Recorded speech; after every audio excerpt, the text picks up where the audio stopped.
In this lecture, we are going to talk about that what is the motivation behind threads. So why do we need to deal with multi-threading at all? So first of all, programming languages are sequential by default. What does it mean? It means that they execute the commands and operations one by one on a line-by-line basis.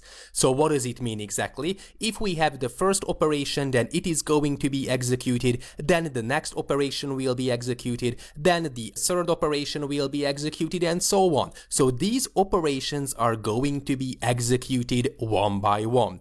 So for example, if we have the main method in Java and we have 4 method calls, first of all we initializing a data structure, then we download data from the web, then we build a given model, and then finally we make predictions, then what's going to happen? Java is going to consider the main method and it is going to execute the methods one by one. First of all, it is going to initialize the arrays. After that, it is going to download data from the web. After that, it is going to build the model, and finally, it is going to make predictions. So this is a sequential execution. So in a single-threaded application, these operations are executed one after the other. You may guess that there's going to be some problem. So the problem is that time-consuming operations may freeze the entire application. For example, when we try to download a huge data set from the web, if you are dealing with, for example, machine learning algorithms, then of course you have to wait for 10 to 20 minutes in order to download the given data that you are going to handle, which means that it is an extremely time-consuming operation and it may freeze the entire application. So if we have just a single-threaded application, then because Java executes the operation in a sequential manner, then essentially all the other operations have to wait for the download operation to be finished. And of course it means that the application freezes. The user doesn't know what's happening exactly. He or she has to wait for minutes to continue with the execution of the other operations. So this is why a single-threaded application is not that practical. Okay, so the most crucial reason for multi-threading and to use multiple threads in a given application is to separate multiple time-consuming tasks. So tasks that might be subject to interference by the execution of other tasks. So for example, we have the application that runs on the user's computer and we want to download a huge data set. So let's assume that we are dealing with a stock market application and our application downloads real-time data, from example from Yahoo Finance, and then it constructs time series models based on the data set that's going to be downloaded. Of course, the problem that it takes 2 to 3 minutes to fetch the huge dataset from Yahoo Finance. So again, the application on the user's computer is going to freeze because the application on the user's computer has to wait for the data to be downloaded. And of course, the solution is to use multi-threading. So essentially, we have to use a distinct thread for this time-consuming operation.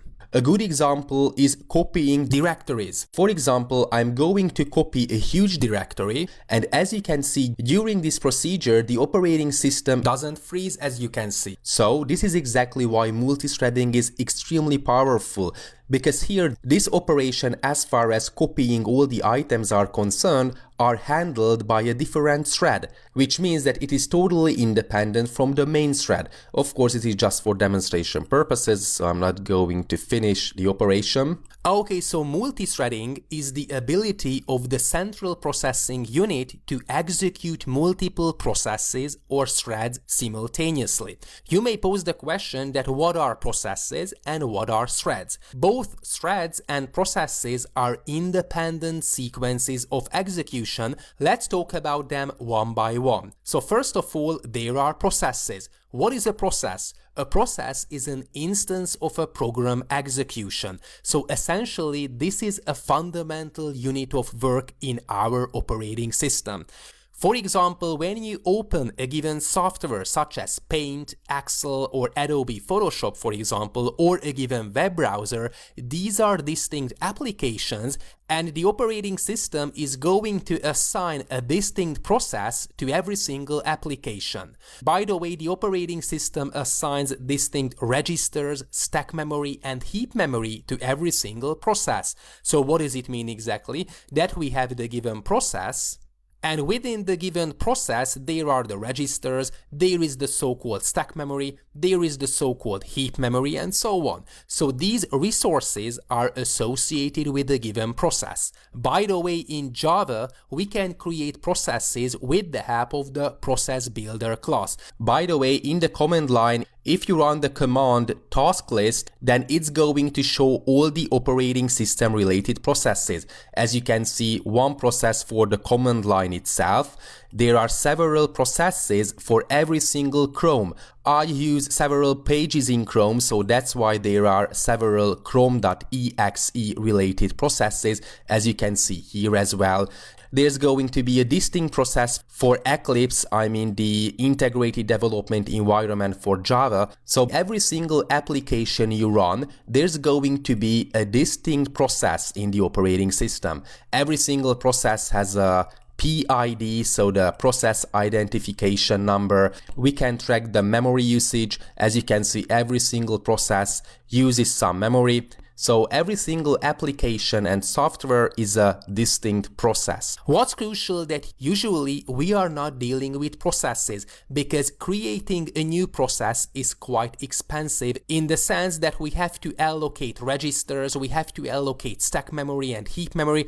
And what's crucial that the processes within a given operating system form a directed graph, in the sense that every single process has a so-called parent process. So whenever we create a new process, then essentially we have to handle the parent process as well, so it is quite expensive to create a new process. But luckily, there are the so-called threads. A given thread is essentially a lightweight process. A thread is again a unit of execution, but what's crucial that threads exist within given processes. So a single process may contain one or more threads.